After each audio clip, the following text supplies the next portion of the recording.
يعني انا حر. الخضوع يعني مع تخضع الواحد مش شرط انه يضربك يعني فيها. انت خاضع لي، انا حر، انا اجلدك. كيف ما اجلدك؟ لما تخضع الواحد مش شرط انه انا اجلد. هذا فكري انا.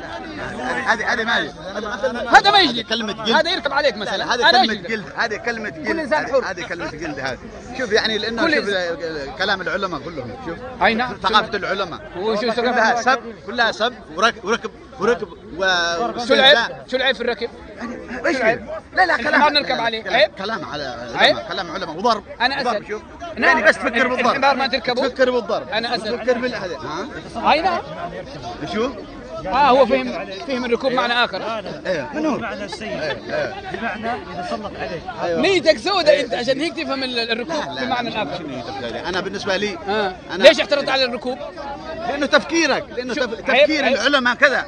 عيب. العلماء اللي زيك انت كنت مو عالم الان توافقني عالم؟ لا اذا بهذا الشكل انت عالم صح. شو حيرتك؟ اذا كانوا ساعه انا عالم وساعه ثانيه مو عالم. اذا كان بهذا الشكل سؤالي هل انا عالم او لا الان؟ شو وين؟ انا اسال، انت مره تقول انا عالم ومره تقول ماني عالم. الان لا من حيث هذا الالفاظ انت عالم.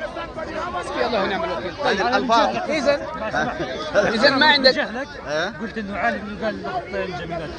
لا لانه هذا اصلا ايش العالم؟ العالم انه يكره الناس، يسب الناس، يشتم الناس. هذا هو العالم. هذا تعريفه. في اليمن كانوا يلبسون هذه. في اليمن كانوا يلبسون هذه. في اليمن أيوه. هذا الرسل. تعرف شو معنى الرسل في العربية؟ في اليمن كانوا يلبسون هذا الرسل. في اليمن اليهود نعم. أول إذا تعلمت قليل من الثقافة المفروض ما تمسك. ليش؟ يعني في حرية كذا يعني. اترك حرية. حريتي أمسك، شو المانع؟ دليلك إنه حريتي ما أمسك. إنه حريتك لا تضايق. شو المعيارية؟ لأنه بس هذا لأنه أنا ضايقتك؟ أنا ضايقتك؟ أصلا لما تلمس بهذا. أنا سألتك أنا ضايقتك؟ أنا ما مسكتك الجانب الشخصي. لا أنا ضايقتك. سؤالي أنا ضايقتك؟ ايش رايك؟ جاوب. ايش رايك؟ ما ضايقتك لما تعتدي على الاخرين. ما ضايقتك لانه هذا خطا. انا ما ضايقتك. انا سؤالي لك، هل انا ضايقتك؟ لا من اداب حتى الموقع هذا. شو الاداب؟ انت ما تعرف الاداب اصلا. اداب هذه الساحه حتى الكلام ليش يتكلموا هنا؟ ادب هذه الساحه في ضرب. ايوه فيها ضرب كذا. ابدا ما في فيها ضرب. شو الدليل؟ لا هذا خارج عن اداب الساحه. مين اللي يضبط اداب الساحه؟ اين المعياريه اللي تضابط؟ اخلاق البشر هنا. اخلاق البشر من يوم جيت انت غيرت الاخلاق. واحده ما حدا بيضارب من يوم اجيت انت هنا. ما هو ضابط الاخلاق؟ من يوم حضرت انت تناقش هنا ناقشك واحد ضارب ولا دعمت عليه ناس وتعتدي عليه. حريتي تمنعني ليش منها؟ ليش تمنعني من حريتي؟ حريتي اضرب. حريتك الضارب. اي نعم. هذا صح يعني تربيتك صح. هذا تربيتك لانه ما المانع اني اضرب؟ انا سؤالي ما المانع اني اضرب؟ ما تفهم العربيه انت شو ايش؟ كيف ما المانع اللي يضرب؟ ما ايش هذه؟ ما في العربيه اصلا ما في ايش؟ في اصلا عادات وتقاليد واخلاق واحترام ضروري تحترم الاخرين. الضابط هو الضابط لها. الانسان نفسه الضابط لها. طيب انا انسان ولا مو انسان؟ الانسان نفسه. انا انسان اختي تفضل. احيانا تتصرف ممكن ثقافه غير انسانيه. يا رجل ثقافه من انسان حيرتني. ما هو ضابط ما معياريه الادب؟ البشر يعملوها. وانا بشر. الادب والبشر وهذه. طيب وانا بشر. فاحيانا تتصرف ممكن تصرفات غير بشريه. الدليل؟ كيف نعرف هذا التصرف بشري او لا؟ الدليل انك بقيت تسحب هذه، المفروض ما تسحبها. ليش؟ لا تسحبها. ليش؟ تسحب لانه غلط. شو الضابط لهذا؟ انت ما عندك معياريه للغلط والصواب. شو ضابطك برا اللغه ومره عادات البشر؟ امشي هنا في الشارع وامسك اي واحد، شوف اي واحد اخر ايش بيعمل فيه؟ ايش بيعمل؟ انا اسال ايش يعمل؟ انت اللي ضربت المثل. امسك اي واحد. يا رجل انت اللي ضربت المثل. تعلم يعني تعلم لما مشان تكون مثل للاخرين. انت ضربت المثل. ما تدخل الدين. لا تدخل الدين ما يريد يحكي في الدين. هذا مكان مش دين. اقول هو عدلك ما لما تدخل مكان احنا مش في مسجد ولا في كنيسه ولا في مدرسه. لا نستاهل. ولا يقول خالف. هو يقول متمسك بالعادات والتقاليد. هذه ليست من العادات والتقاليد اليمنية. انت ما لك ضابط. تختار ما تراه يناسب. شو ايوه اكمل. انت ما لك ضابط.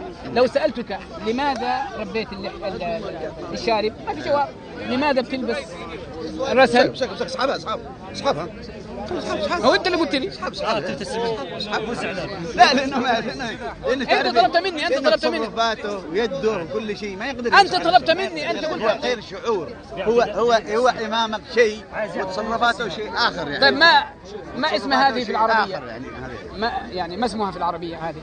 ايوه شو ايوه هذه كلمه بالمناسبه اسكتلنديه. ايوه ما هي عربيه. وانت تدعي انك من اليمن. فانت لابد ان تعرف لغتك.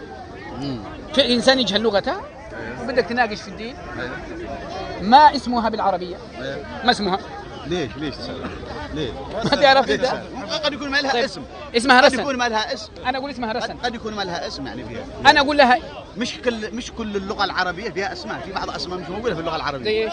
في اشياء كثيره مش موجوده. زي ايش؟ اعطيني مثل. اشياء كثيره مش موجوده يا رجل اديني مثل، قول لي في هذه بالعربيه ما عندها اسم. قول لي مثلا بعض الاشياء مش موجوده في العربيه. اعطيني مثل واحد بس. اشياء كثيره يعني كثيره هذه منها. أيوة. مثل واحد. كثيره برهان، اعطيه برهان يعني كثير مش موجود. انا اقول اللغه العربيه وسعت كل الاسماء. تمام. بشهاده الماني يقول لو خير لاختار ان المعاهدات الدوليه هذا رايه تكتب بالعربيه. هذا رايه شخصي. ما راي امه ورايه. هذا راي شخصي هذا. وانت شو هذا الراي اللي بتقوله؟ راي امك ولا رايك؟ شخصي. هذا راي شخصي ما تذكر لهم عيب يعني. ليش عندك شو الضابط؟ شو الضابط؟ احترم لا تتلفظ. شو الضابط؟ انت قلت انا مريض نفسي، هذا مو عيب؟ اذا انت مريض نفسي خلاص يعني عفوا. اذا انت مريض نفسي يبقى نقول امك نعفيك لان المريض يعني يبقى ليش تزعل؟ انا فكرت انك عندك عقل يعني. ليش تزعل؟ يبقى المجنون اللي بظن المريض النفسي عنده عقل. هذا لا انت لما تذكر الام وتسب ومش عارف ايش كلها. انا ما سبيت امها. تذكر الام على طريقين، لانه ايضا في لغه لا اني سوء النيه عندك. نقول لك يركب كالحمار تاخذ معنى الركوب بمعنى سيء يعني تكلم اي واحد فيها. انا شتمت امك. شو دليلك؟ ايش معك؟ قلت هذا ليش سب نقول يعني كلمه امك ليش يعني فيها وتقلب وجهك ما تجيب. اين السب؟ وين انت اذا ما تعرف تتحدث وما عندك يعني ضبط للسانك لا تتحدث مع الاخر. وانت لما تقول لواحد مريض نفسي ضبط للسان هذا لانك موجود قدك انت امامك تصرفاتك تسب وتتكلم. يبقى ما تغضب من المجنون ومش عارف ايش كذا. يبقى المجنون لو قال المجنون لا يحاسب. لماذا تحاسبني الان؟ المجنون لا يحاسب. لماذا تحاسبني الان؟ يعني قد يكون انا اعتقدت انه عندك عقل يعني احتقاد. لكن الان اخطات وانا عفيت عنه. ما تعرف الاحتقاد لان المجنون لا انت تخلط بين الظن والاحتقاد. تقول تعتقد انت ما متاكد تقول اعتقد. يبقى الالفاظ العربيه انت تحتاج ان تراجعها. انت ما تحسن العربيه. مش شرط. ايش فيها؟ كيف تفهم النصوص؟ مش شرط نتعامل يعني اذا ما حصل العربيه فيها مشكله. بالنسبه لك نعم. ليش؟ ايش المشكله؟ ضعيف. ايش المشكله؟ ما تعرف الاسماء، ما تعرف المصطلحات. أيوة. المشكله انك تاتي بلفظه عربيه وتفسرها على هواك. هذه المشكله.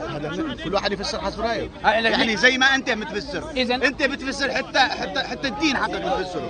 رجعنا للدين. واحد لا حتى دينك اللي بتعتقد فيه بتفسره. شيء تقتل البشر، شيء تشبه البشر، شيء تغير الاخرين الى عبيد معك، خلينا سبايا. هذا رايك. هذا الرجل يدعي مرة اليهودية ويدعي مرة النصرانية ويدعي مرة أنه له في العلم، والآن أثبتنا حتى عن طريق المجادلة العقلية ما له لا في العير ولا في النفير. يدعي أنه من اليمن. نعم. وعندما نعم رأيي، وعندما قلت له أن هذا ليس برأي أمي، أو لما ذكرت له عالم ألماني يحتز باللغة العربية وينادي بأن تكتب المعاهدات الدولية باللغة العربية، قال لي هذا رأيه. وعندما ذكرت له وهل هذا رأي أمه فغضب، في حين أنه يتهم الآخرين بالجنون.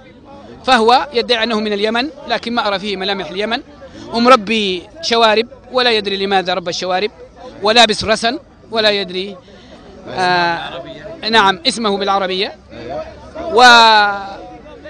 خليط بالليط من ليط، 3 كلمات عربية: خليط بالليط من ليط. والسلام عليكم. هذا رأيك.